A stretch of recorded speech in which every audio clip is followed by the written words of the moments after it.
Kistrap, Lin Mitin Pap, setan gunung, pinjami aku 10 perak. Suara burung beo tadi adalah kata sambutan khusus untuk para tamu yang datang ke penginapan milik keluarga Homan. Sebuah sambutan yang aneh, wajar saja, karena itu adalah sambutan dari seekor beo, bukan seorang doorman yang saat itu belum ada tentunya. Semua ini disebabkan oleh kenakalan Wim Homan Jr. yang ditugaskan oleh sang ibunda Nyonya Homan untuk menyambut para tamu yang datang, malahan keluyuran bersama teman-temannya.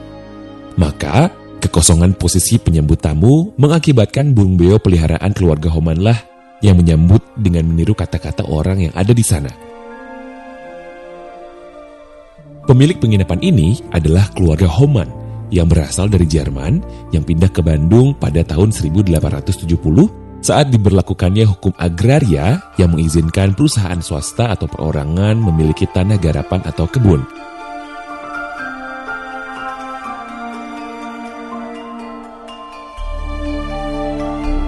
Hotel Savoy Homan pada era ini adalah sebuah rumah bilik bambu yang dimanfaatkan untuk menjadi penginapan.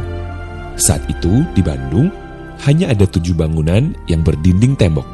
Namun beberapa tahun kemudian, penginapan Homan berubah menjadi bangunan berdinding setengah tembok dan setengah papan. Beberapa tahun kemudian, penginapan keluarga Homan direnovasi menjadi dinding tembok semuanya. Penginapan ini sering digunakan para pengusaha gula dari Jawa Tengah dan Jawa Timur saat mereka melakukan pertemuan di Bandung.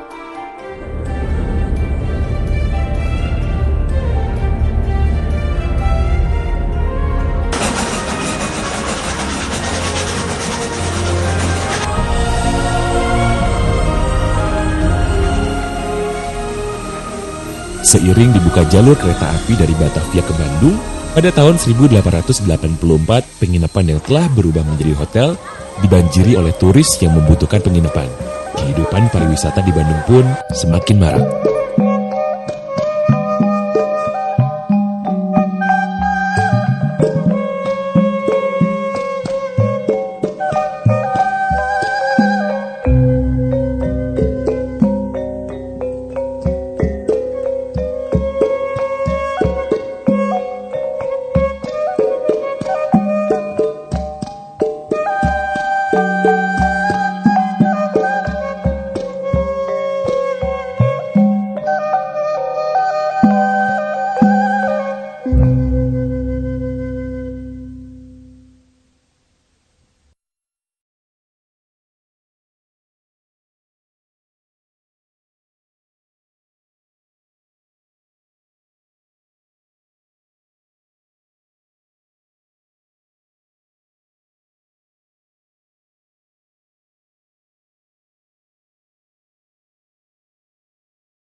Hotel Homan mempercantik diri dengan sentuhan gaya Art Deco yang banyak berkembang pada tahun 1920-an, seperti pemberian ornamen kaca patri, penggantian mebel dan kap lampu.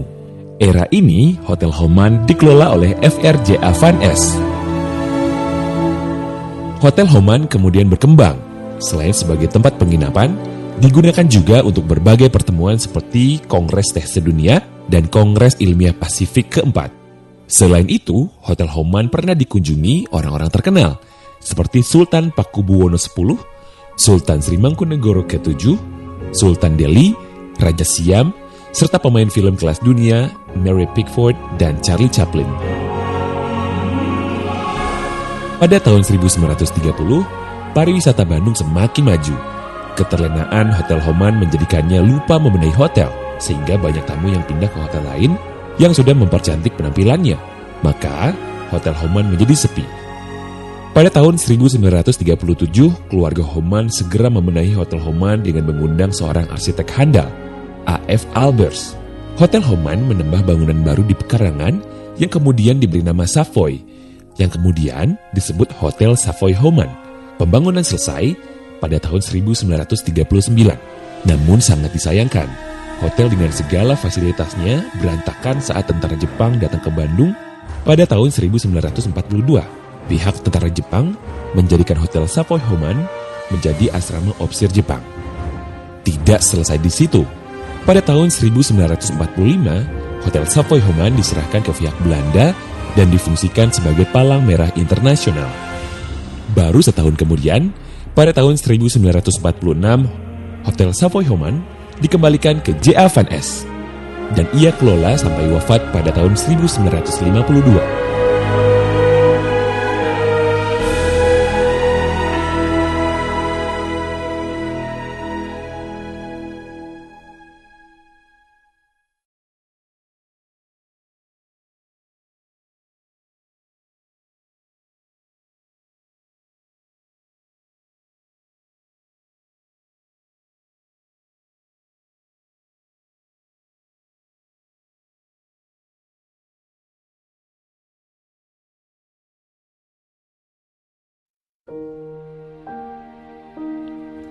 Sejak meninggalnya J.A. Van Es, Hotel Savoy Homan dikelola oleh sang istri, Van Es van de Brink. Namun tidak berjalan lama. Ia menjual 60% kepada R.H.M. Sadak dan ia pulang ke Belanda. R.H.M. Sadak adalah anggota DPR RI sekaligus direktur firma bidang ekspor-impor Sadak & Co. Pada era R.H.M. Sadak, Hotel Savoy Homan digunakan sebagai penginapan orang-orang penting, seperti para peserta konferensi PATA atau PATA, Konferensi Islam Asia Afrika, dan tempat tinggal para kepala negara yang mengikuti konferensi tingkat tinggi Asia Afrika pada tahun 1955. Nah, Homan ini dulu waktu konferensi Asia Afrika pertama dilaksanakan di Indonesia, mungkin tepatnya di Kota Bandung dan di Gedung Merdeka sebelah daripada Savoy Homan. Nah, Savoy Homan ini sebagai tempat menginapnya para kepala negara saat itu. Jadi waktu itu tahun 1955. Daftar tamu KTT Asia Afrika terabadikan dalam Golden Book. Tamu-tamu penting itu kita masukkan ke dalam buku kita, Golden Book. Nah, seperti ini mungkin bukunya. Di sini kita memuat tanda tangan atau bahkan komentar-komentar daripada tamu-tamu negara saat itu.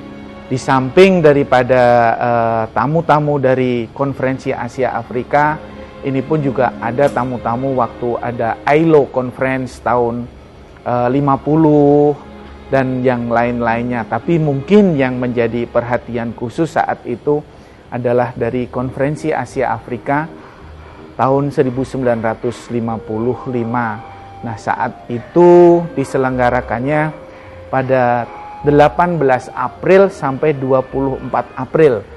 Di situ ada Jamal Abdul Nasser, terus ada Jawaharlal Nehru, dan ada dari Cina juga ya, waktu itu ada Zhou Enlai, Prime Minister of China waktu itu.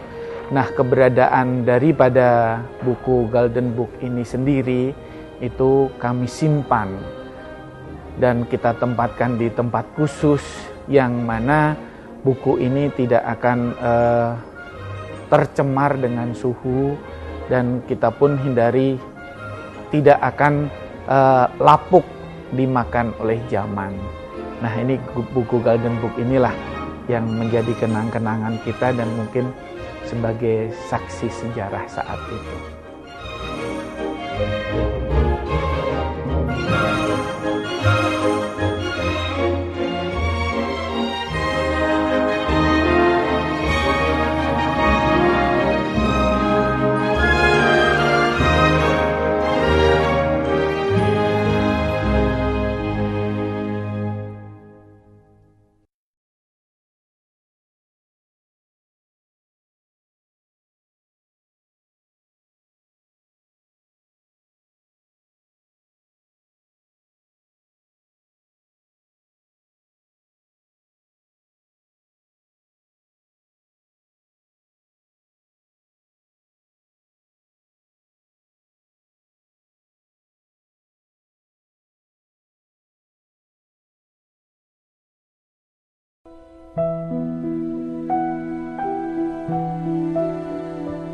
Tahun 1984, RHM Sadak mengawali pembangunan tambahan gedung baru berlantai 5 di tengah-tengah Hotel Savoy Homan dan diteruskan oleh H.E.K. Ruhyat pada tahun 1987. Semenjak Hotel Savoy Homan dibeli oleh H.E.K. Ruhyat pada tahun yang sama, penambahan 85 buah kamar baru dan beberapa ruang lainnya menghabiskan dana miliaran rupiah.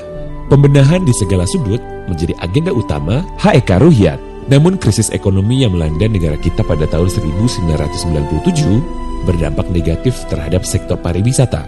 Selaku Preskom, H.E.K. Ruhyat ingin lebih konsentrasi di Hotel Panghegar dan ingin melepas Hotel Savoy Homan.